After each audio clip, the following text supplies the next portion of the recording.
sama dengan kebinasaan. Tidak pernah ketemu lagi. Ayo, saya mengatakan ini dengan perasaan bergetar, sungguh-sungguh. Kita tidak bisa main-main. Biar kita suami istri, anak, orang tua, nggak bisa saling gandol, bergantung satu sama lain. Saya mau berikan satu pernyataan. Kalau sekarang aja di gereja kita sering terpisah suami istri. Sekarang saja kita di gereja sering terpisah. Suami datang, istri tidak datang. Istri datang, suami tidak datang. Orang tua datang, anak tidak datang. Anak datang, orang tua tidak datang. Kira-kira bagaimana kalau Tuhan datang? Mulai sekarang. Mulai sekarang harus dijaga. Mulai sekarang harus dijaga.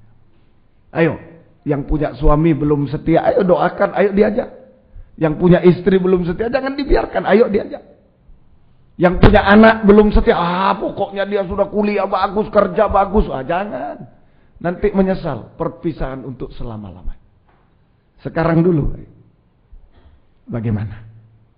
Saya memberikan satu perumpamaan. Kalau sekarang saja di gereja kita seringkali terpisah antara suami dan istri, anak, orang tua, kakak, adik, sesama sangkur. Sering terpisah. Datang, ada yang tidak datang. Kira-kira nanti bagaimana kalau Tuhan datang? Pasti terpisah juga. Pasti terpisah juga. Ayo saling menasihati. Saling menasihati. Kita mohon kepada Tuhan. Ya, semoga kita bisa. Jangan ikut-ikutan ya. Kalau gitu percuma saya di gereja, suami saya tidak di gereja, lebih baik dua-dua tidak di gereja. Wah, bahaya tambah bahaya. Ya, ayo berusaha untuk membawa yang lain datang di rumah Tuhan. Bersama-sama, jangan terpisah sekarang.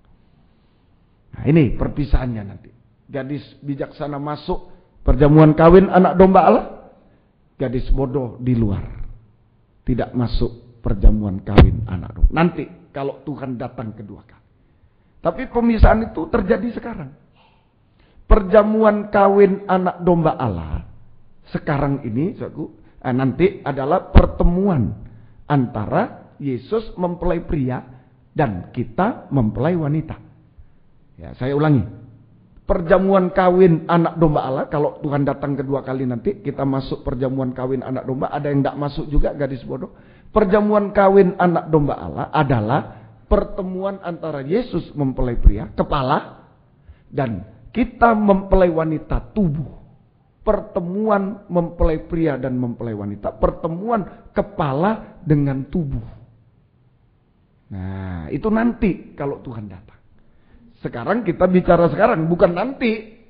Ya, seperti saya perumpamakan kalau anak mau sekolah, mau lulus ujian, mau naik kelas. Nanti aja urusan nanti naik kelas. Nggak usah berjaga, nggak usah belajar. Nanti ada, nggak naik bener. Sekarang ini menentukan. Orang tua sudah tahu berapa nilai 9. Juga, ya sudah, nggak usah dipikir, sudah naik pasti. Kalau tiba kenaikan kelas pasti naik. Sekarang menentukan. Perjamuan kawin kalau Tuhan datang nanti. Sekarang apa itu? Perjamuan kawin anak domba Allah sekarang ini adalah penyembahan. Pertemuan kepala dengan tubuh itu leher. Pertemuan mempelai pria kepala dengan mempelai wanita tubuh itu pada leher ini pertemuannya. Sekarang ini penyembahan. Pesta nikah anak domba kalau Tuhan Yesus datang kedua kali. Sekarang ini artinya pesta nikah anak domba itu adalah penyembahan. Itu suasana pesta nikah anak domba. Pertemuan mempelai pria dan mempelai wanita. Pertemuan suami dan istri. Itu leher. Penyembahan. Nah, dalam penyembahan terjadi perpisahan sekarang. Terjadi perpisahan. Sekarang terjadi perpisahan dalam penyembahan. Antara gadis bijaksana dan gadis bodoh. Nanti kalau Tuhan datang jelas terpisah. Yang bijaksana masuk pesta nikah anak domba, yang bodoh tidak masuk. Sekarang terpisah dalam penyembahan. Gadis bijaksana dan gadis bodoh, penyembahannya terpisah juga. Terpisah juga. Hati-hati, ayo hati-hati. Kalau orang lain bisa menyembah saudara kering, wah bahaya ini. Pemisahan. Suami menyembah, haleluya, istri kering. Wah, bahaya ini. Ini suatu petanda. Suatu petanda nanti kalau pesta nikah anak domba. Wah, terpisah juga. Ayo sungguh-sungguh sekarang ini. Sungguh-sungguh sekarang ini. Mulai sekarang sungguh-sungguh. Terjadi pemisahan, perpisahan antara penyembahan gadis bijaksana dan gadis bodoh. Seperti yang Tuhan Yesus lukiskan ya, dengan doa orang Farisi dan doa pemungut cukai. Terjadi perpisahan. Mari Lukas 18 ayat 9 sampai 14. Lah, ini bahaya betul. Ayo berjaga-jaga sekarang. Berjaga-jaga sungguh-sungguh, jangan lengah. Jangan yang jasmani itu wah sudah berhasil, sudah, jangan, itu bukan ukuran. Ayo berjaga-jaga sungguh-sungguh. Ya, biar bertobat, biar minyak mengalir, pelita menyala, penyembahan berkenan kepada Tuhan. Ayo gadis bijaksana, jangan jadi gadis bodoh. Lukas 18 ayat 9 sampai 14. Mari silakan. Dan kepada beberapa orang yang menganggap dirinya benar ya, dan memandang rendah semua orang lain. Ini terus Yesus mengatakan perumpamaan ini. Ya. Ada dua orang pergi ke bait Allah untuk berdoa. Doa, penyembahan juga terpisah. Mari teruskan. Yang seorang adalah Farisi ya, dan yang lain pemungut cukai. Ya. Orang Farisi itu berdiri dan berdoa dalam hatinya begini. Ya. Ya Allah, aku mengucap syukur kepadamu karena aku tidak sama seperti semua orang lain. Terus. Bukan perampok, bukan orang lalim, bukan pezina, dan bukan juga seperti pemungut cukai ini. Iya. Terus. Aku berpuasa 2 kali seminggu. Oh, luar biasa. Berpuasa 2 kali seminggu. Aku memberikan 1/10 dari segala penghasilan. Ya. Dan ayat 13. Tetapi pemungut cukai itu berdiri jauh-jauh. Ya. Bahkan ia tidak berani menengadah ke langit, melainkan ia memukul diri dan berkata, Ya Allah, kasihanilah aku orang berdosa ini. Ya. Aku berkata kepadamu, orang ini pulang ke rumahnya sebagai orang yang dibenarkan Allah, dan orang lain itu tidak. Nah, terpisah dalam doa penyembah. Yang satu dibenarkan, yang lain tidak, terpisah. Satu dibenarkan berarti minyak mengalir, dosa diampuni. Yang satu kering, pelita padam. Ya, terus sebab barang siapa meninggikan diri, ia akan direndahkan. Dan barang siapa merendahkan diri, ia akan ditinggikan. Nah, inilah saku. Jadi ini terjadi pemisahan, perpisahan dalam penyembahan antara gereja bijaksana dan gereja bodoh. Ya. Penyembahan orang Farisi, ahli Taurat, sama dengan penyembahan gadis bodoh. Penyembahan gadis bodoh, yaitu didorong oleh kebenaran diri sendiri. Mempertahankan dosa. Kebenaran diri itu dosa. Mempertahankan dosa sampai kebenaran diri sendiri.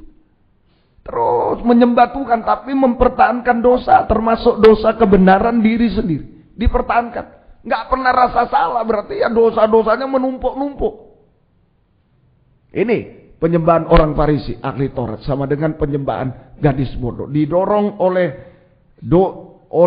dosa, ya, didorong oleh kebenaran sendiri, mempertahankan dosa, ya, dan kebenaran diri sendiri.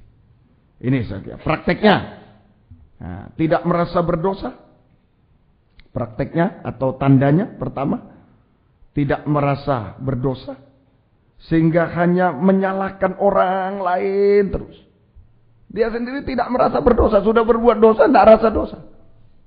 Hanya menyalahkan orang lain, tidak pernah bertobat orang semacam ini. Enggak pernah bertobat. Ini yang bahaya, ini yang bahaya betul-betul. Tidak pernah merasa berdosa, tidak merasa berdosa, tidak pernah merasa berdosa. Ya, tidak pernah menyesali dosa. Malah happy di dalam dosa, gembira dalam dosa. Yang penting saya enak hidup, ya biarlah dosa. Nah, ini bahaya, ya, sehingga hanya menyalahkan orang lain terus. Tidak pernah bertobat orang semacam. Tanda kedua, merasa berjasa. Oh, saya berpuasa, saya memberi perpuluhan, merasa berjasa. Ini pelayanan penyembahan dari gadis bodoh, merasa berjasa. Merasa berjasa. Dulu saya, bukan orang lain yang saya saksikan, dulu saya. Kalau hari Selasa macam ini, ya, saya mengambil waktu berpuasa, sekalipun tidak dengan jemaat, saya berpuasa sendiri, bersama istri, berpuasa. Lalu tiba-tiba hujan datang, dulu-dulu, tapi tahun dulu-dulu, hujan datang. Sudah mau jam 5, Dulu kebaktian jam 5, jam 4 hujan datang. Wah, lalu sedikit yang datang ngomel saya. Wah, aku sudah berpuasa, tapi dikasih hujan. Ya. Wah, sehingga yang datang sedikit. Agak ngomel-ngomel lah, itu merasa berjasa. Saya sudah gini, tapi kok gini. Wah, merasa berjasa. Saya, bukan saudara saya, kalau ada yang sama ya bertobat seperti saya, bertobat. Makanya sekarang saya tidak mau ngusir hujan, tidak mau. Sementara petani membutuhkan hujan, kita usir hujan, jangan hujan. Egois itu. Biarlah hujan datang, asal kita tidak terhalang. Amin, saudara. Itu hujan berkat Tuhan. Hujan berkat Tuhan. Jangan merasa berjasa. Jangan merasa berjasa. Ya? Dan juga tanda lain, saudara, merasa munafik. Munafik. Ini ahli Taurat, orang Farisi ahli Taurat ini munafik, pura-pura, penuh kepura-puraan. Munafik pura-pura. Hati-hati, seringkali pura-pura berbuat baik untuk menutupi dosa. Pura-pura setia. Setia memang datang, tapi pura-pura untuk menutupi dosa. Nah, ini kepura-puraan, kemunafikan. Ini yang harus kita jaga. Inilah, saja. Ini penyembahan orang Farisi atau ahli Taurat, penyembahan gadis bodoh, didorong oleh dosa-dosa kebenaran sendiri dan dosa-dosa yang dipertahankan. Dipertahankan, tidak mau bertobat. Saudara, ini. Saudara, kemudian merasa berjasa, suka bersungut-sungut. Kalau orang merasa berjasa itu ya suka bersungut, sama dengan suka bersungut. Jangan kurang sedikit, kurang penghargaan. Saya sudah semalaman loh di sini. Wah, ini ya sudah merasa berjasa. Ya, ini hati-hati. Ya. Kemudian munafik. Akibatnya tidak dijawab oleh Tuhan doanya. Penyembahannya kering. Tidak ada minyak urapan. Ya. Ini doanya tidak dijawab oleh Tuhan. Penyembahannya kering. Tidak ada minyak urapan, itu doa tidak dijawab oleh Tuhan. Pelita padam. Pelita padam. Ya, kering. Hati-hati loh. Kalau ibadahnya kering, penyembahan ini, kalau bicara penyembahan itu tidak lepas dari ibadah pelayanan. Sebab penyembahan ini puncak ibadah pelayanan. Kita beribadah melayani sampai menyembah Tuhan. Permisi. Kalau penyembahannya kering, ibadah pelayanannya kering, hati-hati loh. Dua rahasia besar. Tadi season kedua saya sudah sampaikan. Alkitab tuh banyak rahasia. Tapi yang besar, yang agung cuma dua. Rahasia ibadah, rahasia nikah. Lah ini bahaya. Kalau penyembahannya kering, ibadahnya kering, nikahnya nanti kering. Ini pelita padam, betul-betul. Pelita padam. Tidak bisa masuk pesta nikah anak domba. Ya, ini penyembahan gadis bodoh orang Farisi Taurat. Ya, tapi sekarang itu ayat yang ke tadi Lukas 18 ayat 9 sampai ayat yang ke-12. Itu penyembahan orang Farisi ahli Taurat sama dengan penyembahan gadis bodoh. Kering, betul-betul kering. Pelitanya padam. Sekarang mulai ayat 13 sampai ayat yang ke-14 ini penyembahan pemungut cukai. Ya, penyembahan pemungut cukai sama dengan penyembahan gadis bijaksana. Penyembahan gadis bijaksana termasuk ibadah pelayan. Yaitu penyembahan yang didorong oleh hancur hati dan polos, jujur, menepuk dada. Di sini memukul diri ya, dalam terjemahan lama menepuk dada. Dada ini hati. Didorong dengan hancur hati dan polos, jujur. Bukan munafik pura-pura. Itu tidak jujur. Orang munafik pura-pura itu tidak jujur. Ya. Ini penyembahan dari pemungut cukai. Penyembahan gadis bijaksana. Yaitu didorong hancur hati dan polos jujur. Prakteknya, tandanya merasa tidak layak. Ya. Tidak berani menengadah ke langit, bahkan ia tidak berani menengadah ke langit, berdiri jauh-jauh, bahkan tidak berani menengadah ke langit. Ini merasa tidak layak. Merasa tidak layak sama dengan merasa berdosa. Lihat ya, merasa berdosa.